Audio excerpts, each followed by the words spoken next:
Friends, welcome to BSK education channel. Friends, ఈరోజు మరో ముఖ్యమైన ఇంపార్టెంట్ అప్డేట్తో ముందుకు వచ్చాం. ఆర్పీఎఫ్ రైల్వే ప్రొడక్షన్ ఫోర్స్కి సంబంధించి సబ్ ఇన్స్పెక్టర్ ఎస్ఐ పోస్టులకు గాను ఆన్సర్ కీస్ అనేవి విడుదలయ్యాయి.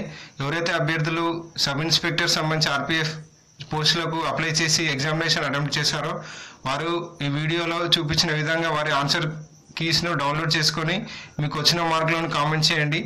దాని నెక్స్ట్ డాక్యుమెంట్ వెరిఫికేషన్ మరియు పీఈటీకి ఎవరైతే 1:10 ఎవరైతే సెలెక్ట్ అవుతారో వారి లిస్ట్ కూడా నెక్స్ట్ వీడియోస్లో తెలపడం జరుగుతుంది. ఇప్పుడు అభ్యర్థులు ఈ వీడియోలో చెప్పిన విధంగా ఈ వీడియో కింద డిస్క్రిప్షన్ బాక్స్లో ఈ అఫీషియల్ పేజ్ లింక్ ఇవ్వబడుతుంది. అభ్యర్థులు ఆ లింక్పై క్లిక్ చేయడం ద్వారా మీకు పేజీలో ఓపెన్ అవుతుంది. ఇక్కడ బ్లూ కలర్లో ఎంప్లాయ్మెంట్ నోటీస్ ఎస్ఐ ఆర్పీఎఫ్ అనే లింక్పై క్లిక్ చేయడం ద్వారా నెక్స్ట్ పేజ్ మీకు ఇలా ఓపెన్ అవుతుంది. వ్యూ ఆన్సర్ షీట్ అని ఇక్కడ ఉన్న ఆప్షన్పై మీరు క్లిక్ చేయాల్సి ఉంటుంది. దానిపై క్లిక్ చేసిన తర్వాత నెక్స్ట్ మీకు సెలెక్ట్ యువర్ గ్రూప్ అని అడుగుతుంది. మనది తెలంగాణ అండ్ ఏపీ అభ్యర్థులకు ఎస్సీ సౌత్ సెంట్రల్ రైల్వే కావున ఎస్సీ గ్రూప్ ఏ సంబంధించి దానిపై క్లిక్ చేయడం ద్వారా నెక్స్ట్ మనకు లాగిన్ పేజ్ అనేది ఓపెన్ అవుతుంది. RPF computer based test sub inspector సంబంధించి ఆన్సర్ షీట్ను చూడడానికి ఇక్కడ లాగిన్ పేజ్ అనేది ఉంటుంది. ఇక్కడ మీరు రిజిస్ట్రేషన్ టైంలో వచ్చిన రూల్ నెంబర్ మరియు మీ డేట్ ఆఫ్ బర్త్ని ఎంటర్ చేయాల్సి ఉంటుంది.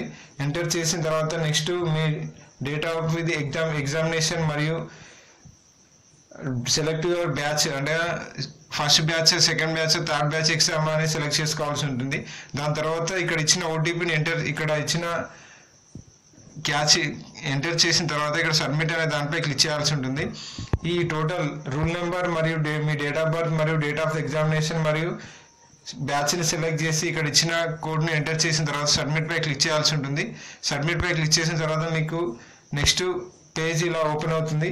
ఇక్కడ మీ rule number, candidate name, test date మరియు టైం అనే టోటల్ డీటెయిల్స్ రావడం జరుగుతుంది. మీరు లాగిన్ అవుతారు. ఆన్సర్ కీస్ని ఇక్కడ click here to view attempted question paper అనే ఆప్షన్ ఉంటుంది. మీరు దానిపై క్లిక్ చేయడం ద్వారా నెక్స్ట్ మీ క్వశ్చన్ పేపర్ అనేది ఇలా ఓపెన్ అవుతుంది. మీ క్వశ్చన్ పేపర్లో మీరు పెట్టిన ఇక్కడ ఆన్సర్లు ఏమో ఇక్కడ డాట్లో ఆప్షన్ దగ్గర కనబడుతుంది. ఒరిజినల్ కరెక్ట్ ఆన్సర్స్ ఏమో గ్రీన్ కలర్లో కనబడతాయి. దాని ప్రకారం మీకు వచ్చిన మార్కులను అంచనా వేసుకోవచ్చు. మరియు అభ్యర్థులు గమనించాల్సిన విషయం ఏంటంటే ఈ ఎగ్జామ్లో నెగిటివ్ మార్కింగ్ కూడా ఉంది 1/3. మీకు ఎవరినైతే రాంగ్ అవుతాయో వాటిని బై థర్డ్ చేసుకొని మీకు కరెక్ట్ అయిన క్వశ్చన్లో మైనస్ అవి చేయడం ద్వారా మీకు టోటల్గా ఒక మార్క్స్ అనేవి రావడం జరుగుతుంది. ఆ మార్క్స్ని వీడియో కింద డిస్క్రిప్షన్లో సంబంధించి వీడియో కింద కామెంట్ చేయండి. అక్కడ వచ్చిన మార్కుల ప్రకారం మళ్ళీ ఒక కొత్త కట్ ఆఫ్ వీడియోను చేయడం జరుగుతుంది. నెక్స్ట్ ఎవరైతే అభ్యర్థులు కొన్ని క్వశ్చన్స్ రాంగ్ ఉన్నాయి అనుకుంటున్నారో వారు ఇంతకుముందు వచ్చిన విధంగా లాగిన్ చేసిన తర్వాత మీకు ఇక్కడ కిందికి ట్రాక్ చేయడం ద్వారా ఇక్కడ అబ్జెక్షన్స్ అనేది రైట్ చేయవచ్చు. ఎవరైతే ఏదైనా క్వశ్చన్ రాంగ్ ఉందని అనుకుంటున్నారో మీరు ఆ క్వశ్చన్ నెంబర్ మరియు సెలెక్ట్ ద కేటగిరీ మరియు దానికి సంబంధించి క్వశ్చన్ రాంగ్ ఉందా లేకపోతే ఆన్సర్ కీ అనేది రాంగ్ ఉందా, అక్కడ ఆప్షన్స్ అనేవి రాంగ్ ఉన్నాయని సెలెక్ట్ చేయాల్సి ఉంటుంది. దాని తర్వాత అబ్జెక్షన్స్ అనేవి టైప్ చేసి ఇక్కడ పేమెంట్ అనేది చేయాల్సి ఉంటుంది. ఒక్కో క్వశ్చన్కి 50 రూపీస్ అనేది పే చేసిన తర్వాత నెక్స్ట్ మీకు రిజల్ట్ అనేది రావడం జరుగుతుంది. రిజల్ట్ టైంలో మీరు ఇచ్చిన క్వశ్చన్కి సంబంధించి రాంగ్ ఇన్ఫర్మేషన్ అయినట్లయితే మీకు 50 రూపీస్ రివర్స్ రావు.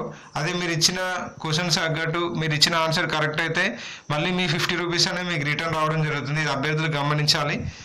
సో ఫ్రెండ్స్, ఇది ఆర్పీఎఫ్ ఎస్ఐ సంబంధించి ఆన్సర్ కీస్ సంబంధించి ఇంపార్టెంట్ డీటెయిల్స్. మీకు డౌట్ ఉంటే వీడియో కింద కామెంట్ చేయండి, అక్కడ రిప్లై అవుతుంది. మరికొన్ని ఇంపార్టెంట్ అప్డేట్స్ కోసం మన బీఎస్కే ఎడ్యుకేషన్ ఛానల్ సబ్స్క్రైబ్ చేయండి. Thank you for watching.